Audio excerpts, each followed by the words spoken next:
It's not Masterpiece Theater, but it is the Mad Hat Dude channel, your source for sports and entertainment.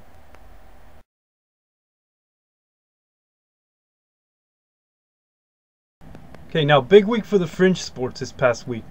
There was a FIFA week where there was various exhibition games. One particular here that we had in the States was United States versus Brazil.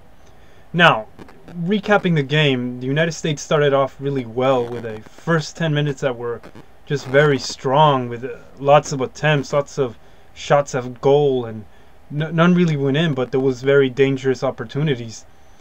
After that, Team USA seemed to have dipped down, and Brazil really took control and utilized the beautiful game that they are so known for. And eventually that overtook the United States, and with 2 goals from Pato and Neymar, they dethroned their, well, not dethroned, but defeated Bob Bradley's squad. And really now this leaves the future for Bob Bradley uncertain here. Will he be replaced? There's talk that they're talking about replacing him now, and the big name sounding is Jurgen Klinsmann, who actually lives out here in the States. So that's a big name being talked about. It's pretty sad. Bob Bradley has a long list of accomplishments with the U.S. national team, and for him to just be, pushed aside like that, it really seems unfair. But I can tell that U.S. soccer thinks that they need a coach of a real high prestige and with lots of experience on the international scene to basically guide the U.S. national team. But let's see how that turns out. I mean, U.S. soccer has done a lot in recent years, and they've expanded, and who knows, maybe they do need one. But also, we can't put aside things Bob Bradley has done for the team, for U.S. soccer. So let's see how that goes, with he did make the mistake though in this game with only showing the familiar faces that we saw in South Africa, like Donovan, Bottle Altidore. We didn't see any newer faces there. Usually when you have these type of exhibition games, you will display new players, the next generation coming up, the ones you will see in the qualifiers in the next World Cup. But let's see how that pans out, Let's see what's in store for U.S. soccer.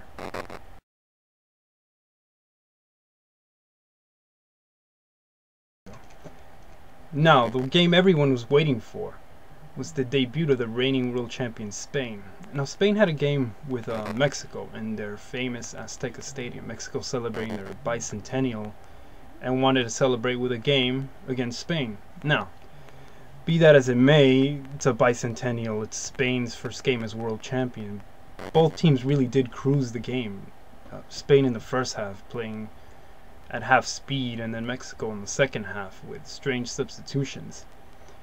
Mexico went ahead in the 15th minute by a goal by Hernandez. Manchester United is latest acquisition. Good player. And now in the second half, when the strange substitutions by Mexico started happening, eventually Spain tied it with a goal by David Silva, the 89th, I believe. Nevertheless, it's a game that uses preparation, and Spain has Euro Cup qualifying coming up. So they also the defending European champions, so it serves as that. And Mexico just looking for a base to work with now. Nevertheless, they are the world champions, and every time they're going to appear in these 4 years, we are going to want to see them. So, luck to the champions, and let's see how this continues for them. Hopefully good. They are some very good champions, I'll say that. Now, in watching these 2 games, I ran into some things here, and I have a lot of comments to give. First of all, the game between Brazil and United States was aired by ESPN, and actually during the World Cup I actually only watched the coverage ESPN had, and they had some marvelous coverage. I mean, just incredible. Now, the game between Spain and Mexico was aired by Univision. One thing, I do not watch Univision for the soccer. I think they have dropped the ball on various things.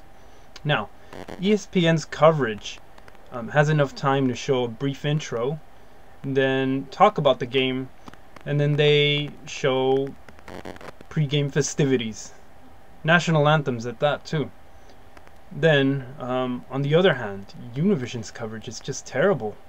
They have this announcer who they try to give prestige to, and he really doesn't have it. I mean, it's one thing to have little catchphrases that I hear people repeat over and over, but he doesn't know much about the game, and he can't do a play-by-play. I mean, really, he leaves all the emotion out of the game. I mean, it's so unbearable to watch. And look, this is coming from me, the Mad Hat Dude, who just loves to put positive things on his channel. But come on, let's be serious here. This guy is just terrible. I mean, you know, I yearn for the days of Andres Cantor and the way he would announce a game. Nevertheless, I think ESPN's coverage is a lot better and is getting better. Note, ESPN, take note on this. For the next World Cup, you need to get Andres Cantor on your side.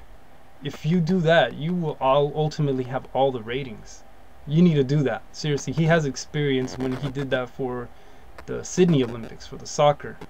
So that's something to keep in mind. ESPN, please do that.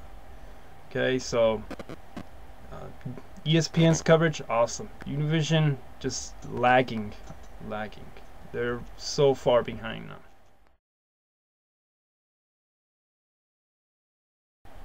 So, what was his name? The Big Diesel? The Big Aristotle? Oh, right, Shaquille O'Neal. Shaquille O'Neal, now a member of the Celtics. And what can I say? I mean, recapping what's happened to him. He was traded from Miami to Phoenix. And in Phoenix he had limited success. He ended up in Cleveland, where he wanted to play alongside LeBron James, and nevertheless, very limited success. I mean, he was playing entire games just to be saved for playoff games. And with his declining skill, I mean, his best days are really behind him. And now he signs with the Boston Celtics, who just seem to have an enormous amount of money to keep signing players. Now he's there to help out with the Kendrick Perkins, who is now hurt, just recovering from knee surgery. So let's see what happens. Will Shaquille O'Neal keep that top spot? Will Kendrick Perkins come back in great shape and overtake him? Now, I mean, Shaquille O'Neal is one person who doesn't take criticism well. So he had a recent Twitter feud with Jim Rome, just back and forth. Even at one point he brings up Jim Rome's famous incident with Jim Everett, where he kept calling him Chris Everett.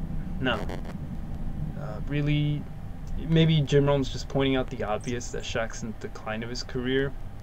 It's nothing to be ashamed of. It happens to every athlete. So really, I wish he would take that, more in stride. Jim Rome's just somebody who's just blunt, talks about the truth. But let's see how that pans out. Shaquille O'Neal with the Celtics, gonna make that game with the Lakers very interesting now. Everybody stay tuned to the Mad Hat Dude channel. More things coming up, more video topics. I'd just like to thank everyone for going out and commenting on the Pacquiao Mayweather video. Let's see if that will actually happen. I seem to think now it probably will not happen. But thank you for everybody for watching it, for commenting. Please subscribe.